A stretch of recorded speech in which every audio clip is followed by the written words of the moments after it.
മലയാള cinema ലോകത്ത് പിന്നണി ഗായകരംഗത്ത് ഗാനഗന്ധർവൻ എന്നറിയപ്പെടുന്ന നമ്മുടെ പ്രിയപ്പെട്ട യേശുദാസ്, അദ്ദേഹം ഇന്ത്യയിലെ എല്ലാ മിക്ക ഭാഷകളിലും അദ്ദേഹം പാടിയിട്ടുണ്ട്. നമുക്കൊക്കെ അറിയാം, അദ്ദേഹത്തിൻ്റെ പാട്ടുകൾ മൂളാത്ത ഒരു മലയാളി പോലും നമ്മുടെ കേരളത്തിൽ ഉണ്ടാവാൻ സാധ്യതയില്ല. ഒരുപാട് ഗായകർക്ക് ഒരു പാഠപുസ്തകം തന്നെയാണ് നമ്മുടെ പ്രിയപ്പെട്ട യേശുദാസ്.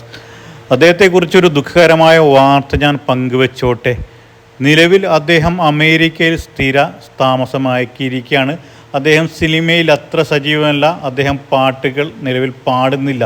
അത് അദ്ദേഹത്തെ സ്നേഹിക്കുന്ന ആരാധകർക്കിടയിൽ വലിയൊരു സങ്കടകരമായ വാർത്ത തന്നെയാണ്. ഏതാനും വർഷങ്ങൾക്ക് മുമ്പ് യേശുദാസ് ഒരു പൊതു പരിപാടിക്കിടെ അദ്ദേഹത്തിൻ്റെ ആരാധകർ സെൽഫി എടുക്കുമ്പോൾ അത് തട്ടി മാറ്റിയിരുന്നു. അത് വല്ലാത്ത ആ ആരാധകനെ വേദനിപ്പിച്ചു.